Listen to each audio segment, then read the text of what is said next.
अस्सलाम वालेकुम। मैं हूं फैसल तारिड़। आज 2 अगस्त बरोज हफ्ता दुनिया जी एक बार फिर एटमी जंग देखने के लिए तैयार हो जाए। यानी अब जब जंगों का जिक्र आता है तो ये जंगे नहीं कि मिसाइल चल गए, फायरिंग हो गई, बॉर्डर पर लड़ाई हो गई, जहाज गिर गए। अब जब जंगों का जिक्र आता है तो एटम का जिक्र होता है, एटमी हमलों का जिक्र होता है, एटम बम चलाने की धमकियां दी जाती हैं। तो अंदाजा आप करें कि सूरत हाल किस कदर पूरी दुनिया के लिए खतरनाक हो चुकी है। एक तो है ना कि कुछ फरीकों के दरमियान जंग चल रही हो, रूस और यूक्रेन की जंग, इंडिया और पाकिस्तान की जंग, ईरान और इसराइल की जंग। यानी वो तो 2 फ्रीक आपस में लड़ रहे, लेकिन पूरी दुनिया एटमी जंगों के नरगे के अंदर आने जा रही है। खास तौर पे डोनाल्ड ट्रंप की जानब से एटमी जंग का ऐलान कर दिया गया है। कैदी नंबर 804 की बैरून मुल्क मुंतकली कहां की ऑफर हुई, क्या बात हुई? जस्टिस याह्या अफरीदी को खत लिखा गया है, क्या कहा गया है? ईरानी सदर आज इस्लामाबाद पहुंच रहे हैं। बड़ी अहम खबरें हैं जो इस वीलॉग के अंदर मैंने आपके सामने रखनी है। आपसे गुजारिश है कि इस नए चैनल को जरूर सब्सक्राइब करें, वीडियो को शेयर करें, लाइक करें और मैक्सिमम इस चैनल को सपोर्ट करें। रात को एक खबर आपको दी थी, मैंने आपको बताया था कि डोनाल्ड ट्रंप की जानब से यह कहा गया है कि हमारी जो न्यूक्लियर सबमरीन्स हैं वो रूस की तरफ हमने भेज दी हैं और उनको हमने एक्टिवेट कर दिया है, जो कि बड़ी पेशरफ थी, बड़ी यानी बहुत बड़ी खबर थी। न्यूक्लियर सिंपल भी नहीं, सिंपल भी जो हथियार है जानलेवा है, हाइपरसोनिक, सुपरसोनिक, वो bunker buster missile, B-2 America के तैयारे, F-35, यानी ऐसी ऐसी क्या क्या चीजें आ गई तबाही मचाने वाली। और इंसान फख्र महसूस करता है, जो जितनी बड़ी तबाही वाली चीज बनाता है उस पर फख्र महसूस करता है। तो वो पहले ही कम नहीं, ऊपर से न्यूक्लियर सबमरीन। और आज खबर किया है, डोनाल्ड ट्रंप की जानब से एक प्रेस कॉन्फ्रेंस की गई है, मीडिया से गुफ्तगू की है, जिसके अंदर 2 टोक अल्फाज के अंदर डोनाल्ड ट्रंप की जानब से कहा गया है, we are totally prepared for nuclear war with Russia. हम मुकम्मल तौर पे तैयार हैं, हम रूस के साथ जंग लड़ने के लिए, न्यूक्लियर जंग लड़ने के लिए मुकम्मल तौर पे तैयार है। अब ये भी आप अलमिया देखें दुनिया वाले, डोनाल्ड ट्रंप नारा क्या था? जंगें रखवाना चाहता हूं, दुनिया के अंदर अमन देखना चाहता हूं। लोगों ने धड़ाधड़ वोट दे दिए कि चले एक मुख्तलिफ इंसान है, जंगे नहीं चाहता, अमन का हामी है, तो इसको तो वोट देना चाहिए ताकि दुनिया के अंदर अमन हो सके। जो आइडियलिस्ट लोग थे सपोर्ट किया। अब वो पहले जंग करवा चुका है ईरान के साथ, इसराइल की, और जंग नहीं करवाई बल्कि उसके अंदर हिस्सेदार भी बना। दूसरी गजा की जंग वो रुकवा ही नहीं सका, वो कहता है हमास नहीं मानती, कभी कहता है नेतन्याहू नहीं। यानी अमेरिकन सदर, उसके सामने क्या जरूरत है नेतन्याहू की या किसी और की? और अब वो कह रहा है कि न्यूक्लियर सबमरीन एक्टिव है और हम न्यूक्लियर जंग रूस के खिलाफ लड़ने के लिए मुकम्मल तौर पर तैयार है। तो ये भी एक जो है वो अलमिया है। दूसरी तरफ पाकिस्तान के अंदर जो मसाइल हैं, और मसाइल की सबसे बड़ी वजह तो कैदी नंबर 804 इमरान खान, कि वो किसी बात पे, किसी डील पे आ ही नहीं रहे।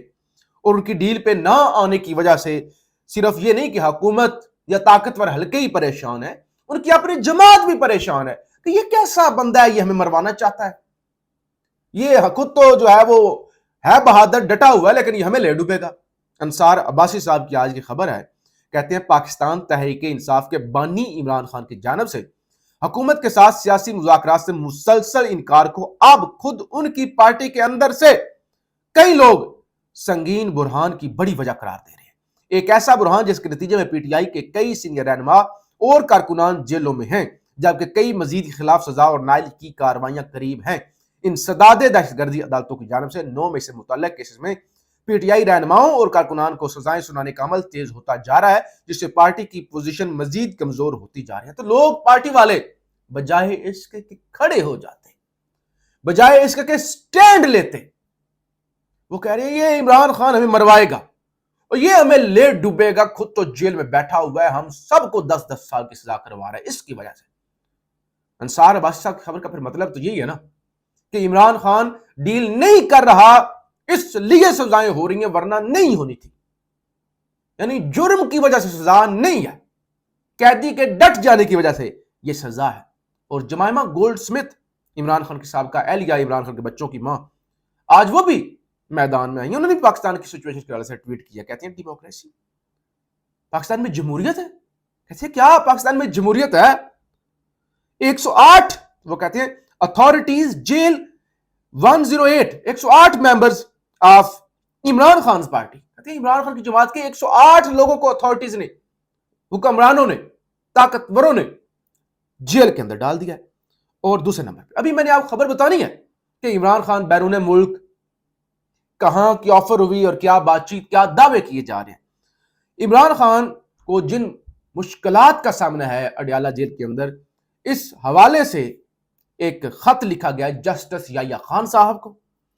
اور یحییٰ خان صاحب ظاہر کیا کر سکتے ہیں, لیکن اتمام حجت تو ہے ہی کہ ٹھیک ہے ذرا پھر آئیں, آپ جو چیف جسٹس ہیں تو پھر آپ نوٹس لیں. نمبر 1 جو خط کے اندر بتایا گیا, مناسب علاج سے انکار کیا جا رہا ہے. عمران خان کو مناسب علاج نہیں مل رہا, خاندان تک محدود رسائی ہے, قانونی مشاورت میں رکاوٹ ہے, غیر شفاف اور بند دروازوں کی ٹرائل ہو رہی ہے, ہائی کورٹ کے احکامات پر عمل درآمد میں ناکامی ہے, نفسیاتی اذیت اور تنہائی ہے, سیاسی ٹارگٹ اور اختیارات کا غلط استعمال کیا جا رہا ہے. اور دوسری طرف ایک اور خبر, ڈرون حملہ کل ہوا تھا لکی مروت کے اندر. آج خبر یہ ہے ڈرون حملے میں ایک شخص جاں بحق اور 2 زخمی ہو گئی تھی. خیبر پختونخوا حکومت نے ڈرون حملے کا مقدمہ جو ہے نا وہ درج کر لیا ہے. یعنی یہ بڑی پیش رفت ہے.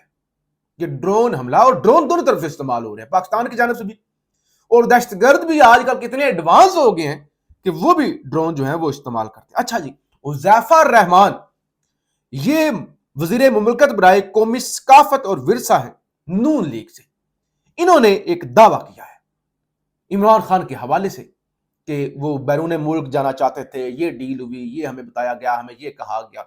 کیا کہتے ہیں؟ کہتے ہیں بانی پی ٹی آئی نے ہم سے بات کی. اچھا, ہم نے اور اسٹیبلشمنٹ نے ظرف کا مظاہرہ کیا اور ہم نے یہ بات آج تک نہیں بتائی. بانی پی ٹی آئی نے کہا تھا اگر مجھ سے ڈیل کرنی ہے تو مجھے برطانیہ یا یورپ بھیج دیں, اور برطانیہ گورنمنٹ نے آفیشلی اس بات کو کہا کہ ٹھیک ہے ہمارے حوالے کریں. اس کے بعد ہم نے کہا کہ ہم آپ کو یورپ یا برطانیہ نہیں بھیجیں گے, ہم آپ کو گلف بھیج دیں گے.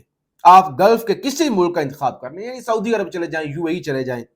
بانی پی ٹی آئی نے انکار کیا اور سب کو یہ کہا کہ مجھے باہر جانے کی آفر کر رہے ہیں. ہمارے پاس اس بات کے ثبوت موجود ہیں, ہم ریکارڈنگ بھی پیش کر سکتے ہیں.